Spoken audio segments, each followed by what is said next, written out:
bienvenue. Alors, mes chers amis, bonjour. Comment ça va? Alors, vous venez d'arriver, vous aussi? Eh bien, moi, j'étais à Paris il n'y a même pas 4 heures. C'est incroyable, le train, 4 heures pour venir jusqu'à Bourg-en-Bresse. En panne à Lyon, après plus de voiture pour venir. Enfin, si, finalement, eh bien, l'Esprit Saint vous a envoyé une charmante jeune femme qui est quelque part parmi nous, pour que je vienne vous raconter mon histoire incroyable. Je suis Frigide Barjot. Vous avez déjà entendu parler de moi? Ah bon? C'est incroyable! Non, surtout les grands, pas les petits encore. Si? Alors, je ne suis pas Dorothée, je ne suis pas Mimi Mati, je ne suis pas un clown, je suis la femme actuelle de Basile de Kock. Vous connaissez Basile? Non, c'est pas grave. Vous connaissez Karl Zéro? Oui, un petit peu. Bon, tout ça, ce sont des gens qui vivent et qui écrivent à travers la télévision et les médias. Voici, ça vous dit quelque chose? Oui. Eh bien, mon mari actuel, Basile, il fait la page Nightclubbing de Voici. Voilà, vous allez me dire quel est le rapport avec Jésus. Eh bien, zéro. Il n'y a pas Jésus dans Voici. Et pourtant, moi, je vais vous dire que Jésus est sur le dance floor. Ça paraît bizarre, mais en fait, il est peu dans les médias, mais il est quand même dans les boîtes de nuit. Et il peut être dans les médias, il suffit de l'amener, de le porter, de l'annoncer. Et donc moi, j'ai travaillé aussi dans les médias chez Laurent Ruquier. Ça vous dit quelque chose? On a tout essayé. Ben moi aussi. Et j'ai essayé Laurent Ruquier, j'ai préféré Jésus. Voilà. Mais c'est pas très... Ça peut paraître drôle comme ça, mais en fait, il m'est tombé dessus quand j'étais à la télévision. Un truc de dingue. De dingue. Simplement, pour vous dire que c'est totalement incongru aujourd'hui. D'ailleurs, vous avez tous une télévision et une radio.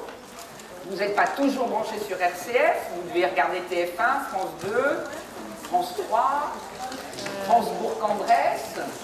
Ça existe? Ah, dommage. Bon, enfin, vous voyez. Et là, est-ce que vous avez l'impression qu'on vous parle beaucoup de Jésus? Hein? Non, mais c'est pas... Non, c'est pas du tout. Et moi, un jour, ça m'est apparu insupportable que dans l'écran que toute la France regarde, on n'entende jamais parler de Jésus, sauf pour le jour du Seigneur, entre 11h, enfin 10h30 maintenant, et 11h30. Ça n'est pas suffisant, parce que je me suis aperçue assez vite qu'il est là tous les jours, toutes les heures, toutes les minutes, il est avec nous. Toutes les minutes. D'ailleurs, savez-vous qu'il est là en ce moment? Oui. Ben oui. Et pas uniquement parce qu'on a mis son image sur nous, et il est en fait au fond et au cœur de nous. Nous sommes les porteurs du Christ. Et pourquoi est-ce que dans notre société, vous êtes tous baptisés, vous allez être confirmés demain, c'est-à-dire que l'Esprit Saint va vous envoyer, en tout cas, déjà, il va vous remplir de cet amour infini de Dieu. L'Esprit de Dieu, l'Esprit Saint, c'est l'amour pur. Et qui est empli par Jésus, déjà, de Jésus. Il vous laisse, quand il n'est pas là, il vous envoie en plus la force de son esprit. On ne peut pas aimer plus que ce Dieu nous aime. Il vous envoie son Fils, il vous laisse son esprit. Et demain, vous allez vous apercevoir, mais même déjà maintenant, et puis après-demain, qu'avec le Saint-Esprit et l'amour de Jésus, plus rien ne peut vous arriver, même faire de la télévision avec un t-shirt marqué Jésus. Parce que c'est le truc, normalement, on vous met dehors à coups de pied. Oh! Zut alors! Je suis désolée, je ne voulais pas casser la bonne côte. Voilà, ça casse même pas le décor de donner des coups de pied dedans. Donc, enfin voilà, c'est la plus grande force qu'on puisse avoir et qui, du jour au lendemain, transforme vos vies, totalement. Moi, j'ai fait le parcours typique de la petite bourgeoise lyonnaise, parce qu'en fait je suis lyonnaise, donc je suis pas très loin d'ici hein, quand même. Je suis lyonnaise, j'ai été élevée dans des bonnes écoles catholiques, dans les jolis quartiers, où on m'a tout appris, sauf l'amour de Dieu. Je suis désolée de le dire un peu crûment, mais non, la transmission de la foi n'était pas aussi évidente que ça. Alors après, je suis allée... en fait, je me disais que c'était pas très important de ne pas vivre avec Dieu. Et c'est au fur et à mesure de ma vie, ce qu'on appelle le chemin de vie, on se rend compte que sans lui, on ne peut pas traverser les obstacles de vie, les difficultés de la vie. Et ça a commencé très tôt pour moi qui ai l'âge d'être votre maman, voire peut-être même pour certains votre grand-maman, hein. Les tout petits sont bien là? Non, quand même pas. Et donc premier obstacle, premier drame de vie que je n'avais pas choisi, ça vous qu'on ne choisissez pas, des parents qui s'aiment plus. Je suis le prototype des premiers enfants du divorce. Et ce jour-là, eh bien ma vie s'est comme cassée en deux. J'avais 11 ans, j'étais en 6e. Et à cette époque-là, ça se faisait pas, 2, on pouvait en parler à personne. À personne. Sauf que moi, j'étais persuadée que plus personne ne m'aimait. Et que le jour où mon père n'aimait plus ma mère, c'est moi qui l'aimais plus. Je vous parle de moi, mais je sais que parmi vous, il y a sans doute des gens à qui c'est arrivé, des enfants à qui ça arrive. Et je vous assure que même si vous avez l'impression qu'aujourd'hui ça peut se vivre très bien, ça ne se vit jamais très bien. Et je suis de tout cœur avec les enfants qui souffrent de la séparation de leurs parents. Et c'est pour ça qu'aujourd'hui, moi, maintenant que je suis mère, je dis partout que le plus beau cadeau qu'on puisse faire à ses enfants, c'est de continuer à s'aimer, même s'il n'y a plus la passion du premier jour entre un papa et une maman.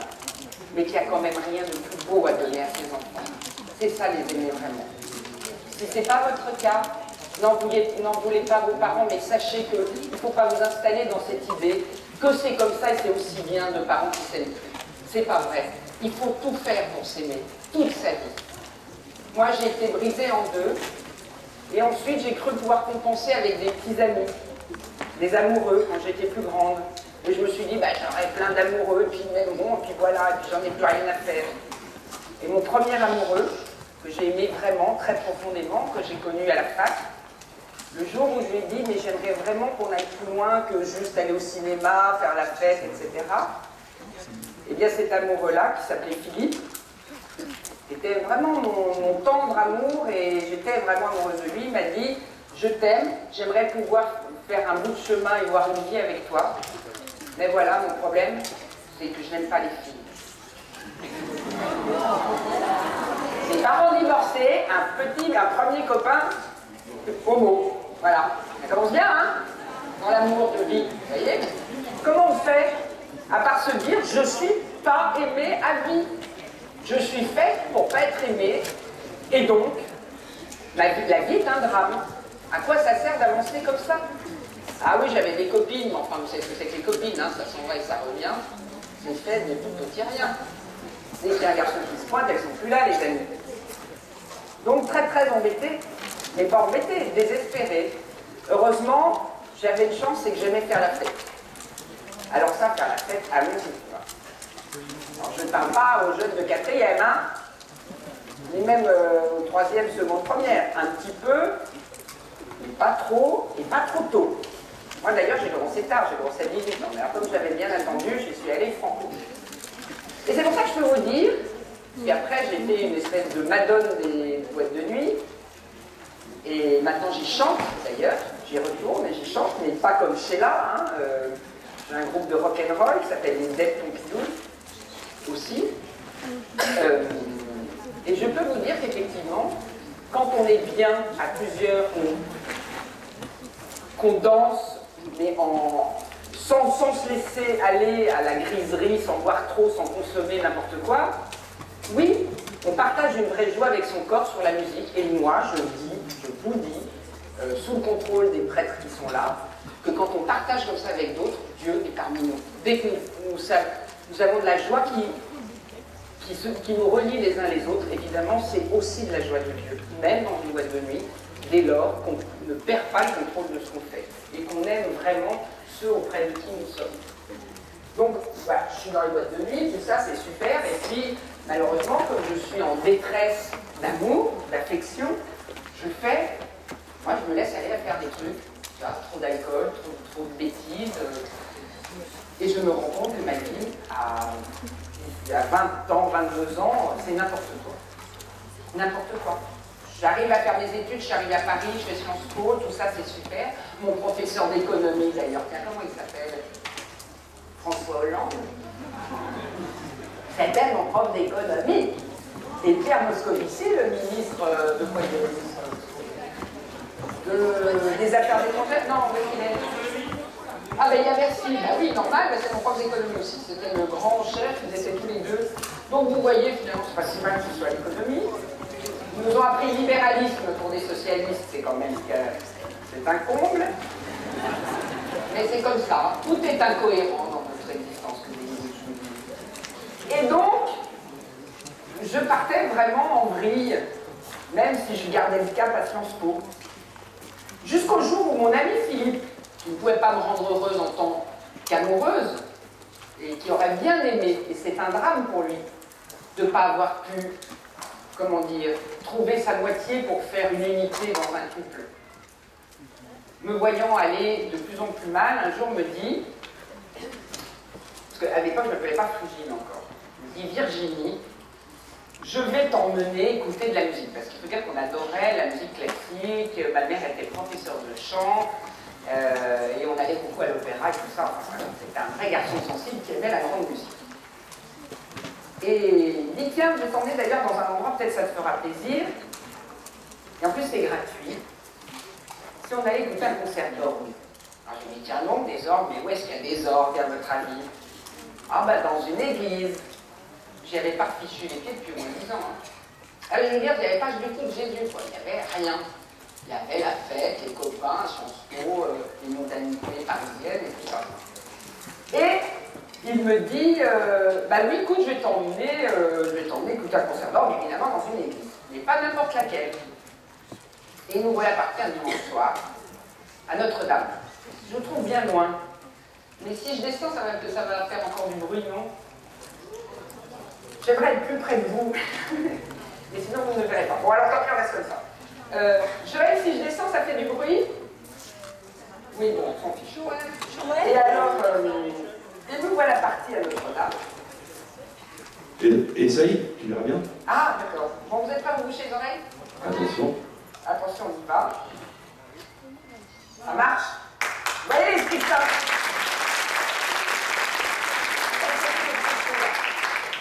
Et voilà que Philippe m'emmène, donc moi j'étais encore envoyé, sorti de nuit de la veille, voilà. Et nous rentrons à Notre-Dame. Et là, le choc. Parce que vous, évidemment, ça ne peut pas vous faire chose que vous allez à la messe tous les dimanches. Mais quand on n'est pas les dimanches, le choc. Le choc de la grandeur, de la beauté, c'est pas un chapiteau de clown. Hein. Ça fait juste 400 ans qu'elle est là. Et qu'elle monte vers le ciel, et que c'est Notre-Dame. Et en plus, la musique qui vous prend au tri, les orgues. Vous êtes allé à la cathédrale de Bourg? Il n'y a pas de cathédrale ici? Ah, il y en a eu partout, heureusement. Je me rappelle qu'on est en France, qu'il y a des églises, c'est pas pour rien. Et donc, là, attendez, il est transporté. Transporté. Je me dis, mais c'est pas possible, mais où est-ce que ça nous emmène? Voilà, tu vois, déjà. Et je me rends compte que Dieu nous attrape par tous les pores de notre peau et par tout notre corps. Il nous attrape vraiment par tous les sens. Lui, la vue, tous les... Tu vois, tu as la peau qui est plein de... Tu vois, ça faisait des frissons partout. Et l'enlevant. Et voilà, et nous asseyons là, et puis au bout d'une demi-heure de concert, ça s'arrête, et je dis, mais c'est pas possible, ça peut pas s'arrêter si vite. Il faudrait une deuxième partie. Et à ce moment-là, clac, ça repart. Et j'ai fini, bon, c'est génial, t'as une idée formidable. Puis en plus, je vois tout, Notre-Dame, Victor Hugo, le sacre de Napoléon. En plus, je vois plus que Dieu, tu vois. Je vois aussi toute l'histoire de France. Et je dis, oh Philippe, c'est super, vraiment, oui. On reste pour la deuxième partie. Et la deuxième partie, en plus, il y avait la mise en scène et l'odeur. C'était la messe. Donc je les ai vus tous sortir de derrière, là, enfin pas là exactement, hein. La sacristie qui est derrière à Notre-Dame. Et moi qui n'avais pas vu beaucoup de prêtres quand j'étais à l'école à Froment, à Lyon, là tout d'un coup, mais alors je ne peux pas vous dire, une armée de prêtres, incroyable, avec devant des servants, des turiféraires, de l'encens, un élevage, je ne peux pas vous dire mieux, j'en ai jamais vu autant. Magnifiquement, en plus avec une croix énorme. Et puis alors le chef des prêtres à la bout là qui arrive avec son bâton, vous savez, avec son grand chapeau, truc de dingue. C'est magnifique une messe en plus. Pourquoi ils n'en font pas tout le temps des comme ça? Bah, c'est pas rien quand même. Et on se regarde avec Philippe et on se dit on reste. Ah ouais, on reste. Et je crois que là, le bon Dieu est voulu que j'entende ce que j'ai entendu. Moi qui étais la pauvre fille paumée dans ma vie, qui est en train de faire n'importe quoi de ma vie, j'ai entendu l'évangile. Tout d'un coup, vous savez, parce que la musique, ça m'avait tout ouvert, les oreilles, les yeux, tout. J'ai entendu l'évangile, c'est-à-dire rien moins que Dieu parlant, la parole de Dieu. Enfin, je me dis ça, j'avais 24 ans, j'en avais aucune idée, mais tout d'un coup, ça m'a touchée.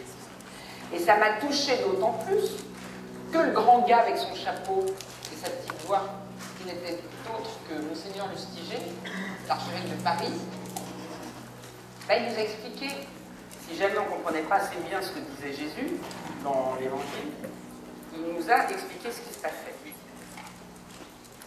Et il nous a dit que ce que j'ai pris en plein cœur, moi, qu'on n'était pas là par hasard.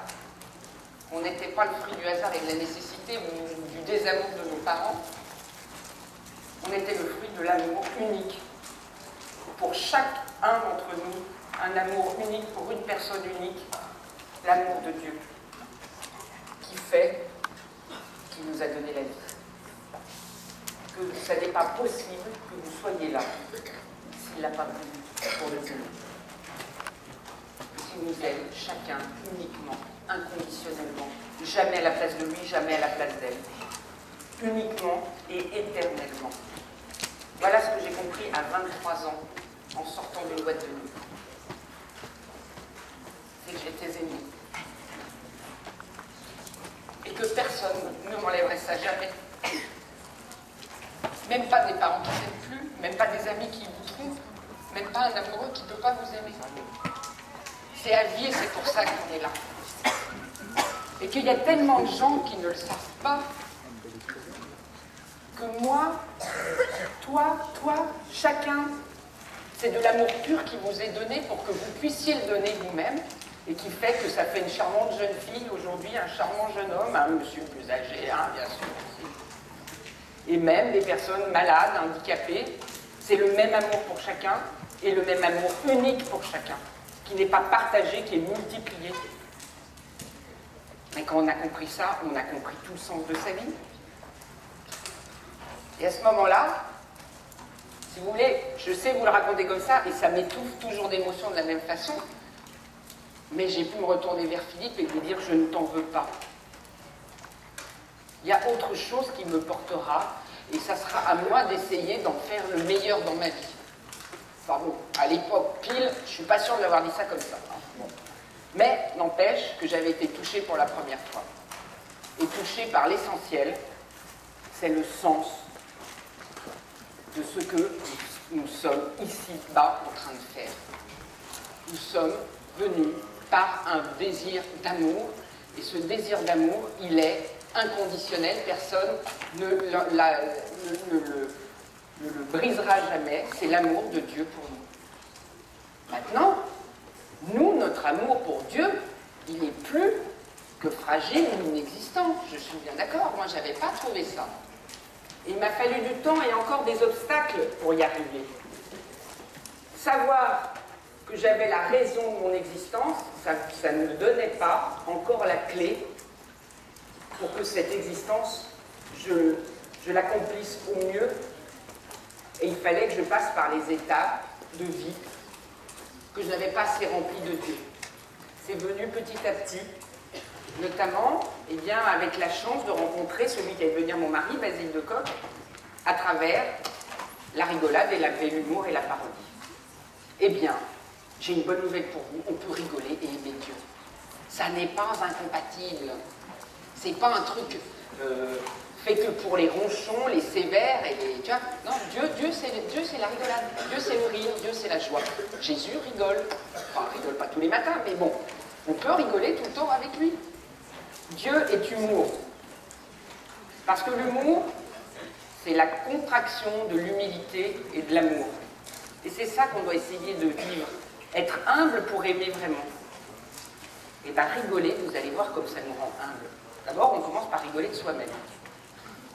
Sinon, on est des juges pour les autres qui nous moquons et qui n'avons pas la charité nécessaire vis-à-vis des autres. Et je vais vous dire, je crois que c'est pour ça que je m'appelle Frigide Barjot. Parce qu'a priori, c'est pas très valorisant. Notamment quand mon mari a trouvé ce pseudonyme, je n'ai pas très bien pris. Il disait, ah, Barjot, ça allait bien. Je chantais des chansons de Brigitte Bardot, que j'apprécie énormément, que je trouve cette femme très courageuse.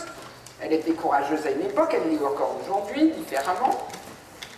Et puis, elle a fait quand même quelque chose d'incroyable, c'est que c'était une star mondiale, adulée, qui gagnait des millions, et du jour au lendemain, elle a tout arrêté pour se mettre au service. Alors, il y a vraiment d'une cause qu'on peut trouver plus ou moins juste, c'est pas l'humanité, mais c'est une partie de la création de Dieu, quand même, l'humanité.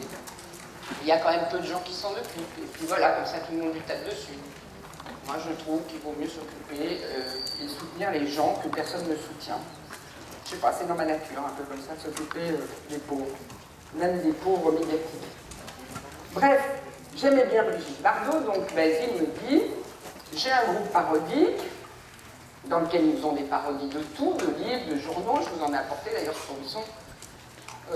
Bon, je vous les montrerai tout à l'heure, c'est-à-dire que nous, on a fait les premières parodies intégrales de quotidien. Le monde est devenu le monstre. Vous voyez? Donc Brigitte Bardot devient... Ils n'ont pas compris, ils n'ont pas suivi. Frigide Barjot, voilà. Mais le monstre, on a fait un vrai journal qu'on a vendu à 100 000 exemplaires, que je vous montrerai. Et que moi, évidemment, quand Basile l'a fait en 1900, c'était pas né comme l'escalope, hein, mais de l'époque, j'étais à Sciences Po, il fallait lire Le Monde tous les jours, et moi j'achetais le monstre sans me rendre compte que c'était un gros tissu de gag. Voilà. Quand j'ai compris, j'ai dit je veux faire pareil. Je veux être un gros tissu de gag pour que ma vie soit plus heureuse. Je veux rire tout le temps. Je n'avais pas compris qu'il riait donc pas de l'essentiel, mais il riait de la société qui nous faisait prendre des fausses vérités, des idoles pour la vérité. Et en faisant de la parodie, Basile, mon mari actuel, est éternel et perpétuel, comme dans les cimetières, il a dégonflé les baudruches du monde. Et quand on dégonfle les baudruches du monde, eh bien, il y a l'essentiel qui apparaît. Pratiquer l'humour, c'est aussi ça, c'est le faire pour dégonfler ce qui fait trop mal ou ce qui est trop faux. Et par défaut, Dieu apparaît. Je sais que c'est un peu compliqué ce que je vous dis, mais il y a vraiment quelque chose d'exact dans ce que je vous dis là. L'humour permet d'atteindre Dieu. Et de toute façon, quand on rit, on se sent bien, et quand on se sent bien, on est près de Dieu. On se sent vraiment bien, pas en profitant des autres, pas en s'en moquant, encore une fois. Je dis qu'on est vraiment dans le don de la joie, on est avec Dieu. Donc, je vais voir Basile, je lui dis c'est super, moi aussi je veux être une fille très drôle et très heureuse. Et il me dit, voilà, tout de suite, il me dit, bon, bah alors voilà, il faut que tu aies un pseudonyme. Donc Bardot, Barjot, Brigitte. Bah non, pas aussi vite, hein, quand même. Bien, on va réfléchir. On est bien compte que j'allais peut-être pas tout de suite, éclater de rire au pseudonyme. Donc, moi j'étais quand même tombée très amoureuse de lui. À l'époque, voilà, j'étais à Sciences Po, à la fin de Sciences Po, lui il faisait toutes ses parodies, ses machins, il faisait des manifs dans la rue aussi. Il a fait la première manifestation contre le froid, au métro Glacière. Et le slogan c'était « Verglas assassin, Mitterrand complice ». Alors Mitterrand, pour les plus jeunes d'entre vous, c'était un président de la République. C'est comme si on disait François Hollande complice du Verglas. Enfin voilà, c'est une blague, c'est drôle. Et donc voilà, il me dit, bah, je vais réfléchir à ton prénom de pseudonyme et je te rappellerai. Et donc, comme je ne me rappelais pas, et que j'étais quand même très impatiente d'avoir mon pseudonyme et de rentrer dans son groupe parodique drôle, je le rappelle 2 jours après, même peut-être sans doute le lendemain, je lui dis « Alors, Basile, tu as trouvé mon pseudonyme ?» Il me dit « Oui, et puis je crois que tu vas être bien contente, parce que c'est vraiment drôle. Donc tu vas être frigide. »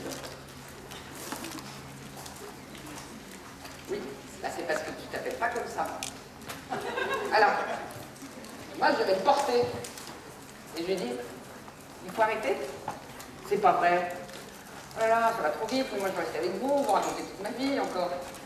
Bref, je lui ai raccroché au nez en disant que c'était un gros macho, voilà, et qu'une fois de plus je m'étais trompé, et voilà. Et je me suis dit, c'était l'homme de ma vie, il vient de me ridiculiser. Il veut que je m'appelle Brigitte Bardot. Mais c'était un drame. Parce que moi, pour moi, ça y est, j'avais déjà trouvé ma voie, ma famille, mon chemin. Pas ma vérité vraiment, mais un chemin pour aller vers la vérité. Et qu'est-ce que je fais pour me consoler, à votre avis? Voilà, il a compris le jeune, c'est bien. Et je trace avec les copains de Sciences Po, et Pierre Moscovici, et je bois des coups. Et voilà, et plus je buvais des coups, plus je pleurais en disant c'est affreux, il veut que je m'appelle Brigitte Bardot, vous ne vous rendez pas compte, et tout le monde éclatait de rire, non mais ce nom est génial. Ouais, c'est ça, c'est pas vous qui allez le porter. Bah non, donc je le porte le toi. Et une fois de plus, c'est mon copain Philippe qui me dit mais enfin, tu te rends compte que si tu ne le prends pas, tu vas peut-être le donner à quelqu'un d'autre. Ah, il y a une autre Brigitte Bardot. Et c'était insupportable cette idée. J'ai dit non, mais c'est pas possible. Donc je suis rentrée, d'abord on a fini la fête, je suis rentrée à la maison, machin, et dès le matin, j'ai dû me réveiller, hein, je l'appelle et je lui dis président, évidemment il dormait, c'était son répondeur. Voilà, c'est génial, je suis Brigitte, je suis Bardot, je suis Brigitte Bardot, et on va se marier, et on aura plein d'enfants. Et ben aujourd'hui c'est vrai. Je suis Brigitte Bardot, je suis mariée, j'ai plein d'enfants. Bien, je vais vous dire une chose, je crois que c'est bon de tout dire. Voilà, ça c'est mon histoire du début, et comment est-ce qu'on en arrive à Jésus? C'est qu'en fait il a voulu préparer tout le chemin. Il était en train de grandir au fond de moi, parce qu'en épousant Basile, on a fait des livres, donc j'élève mon mari, j'éduque mes parents, des livres parodiques, voilà, qui ont marché, jusqu'à ce que j'aille à la télé, chez Laurent Ruquier. Et ça s'est tellement bien passé qu'il m'a embauché. Donc j'avais tout. J'avais réussi ma vie. De l'argent, de la notoriété, le boucher qui me reconnaissait, plein de fric. Plein de fric. La télé, c'est plein de fric. Je faisais des caméras cachées, vous savez. Vous allez dans des endroits, par exemple avec une fausse Bernadette Chirac, et vous la faites rentrer à l'Assemblée nationale avec un faux Johnny Hallyday, vous passez à 8h moins le quart avant le journal de 20h, et vous gagnez des millions. Enfin non, ça fait sur TF1. Enfin, vous avez pas. Normalement, tout ce que tout le monde pense être la réussite d'une vie. Et je me suis retrouvée à ne pas supporter cette réussite. Pourquoi? Parce qu'en fait, je ne pouvais pas dire ce que je pensais à la télévision. Et je pensais de plus en plus que ma vie ne pouvait pas exister sans celui qui me donnait cet amour incroyable, Jésus. On n'a pas le droit d'en parler à la télévision. Un jour, il a voulu que je choisisse entre la télé et lui. C'était en 2003, la première fois qu'il y a eu des jeunes filles musulmanes, donc on va rentrer dans la thématique de la religion, à la télévision. Donc ça devient polémique, ça devient compliqué, ça devient, voilà, pas facile à gérer. Et on a des choses à dire, nous, chrétiens, parce que moi j'étais devenue chrétienne. Et j'étais de plus en plus catholique, en fait. Et un matin, je termine juste là-dessus, comme ça se rappelle. Non, juste interrompre. On a demain des serments de messe, tu sais, qui doivent servir de messe. Avec de l'encens? Voilà. Bien. Et alors, ces serments de messe, ils vont devoir nous quitter. Oh non, mais j'ai pas fini mon histoire, 2 minutes. C'est pas non, mais c'est très longtemps. Et les animateurs aussi qui accompagnent les confirmants demain, 18h, ben vous allez suivre Stéphanie qui va se mettre rapidement, discrètement. Bon, on va la mettre, je vous raconterai. Et voilà, après la mettre, et on va trouver une Ah non, ça va pas. D'accord ?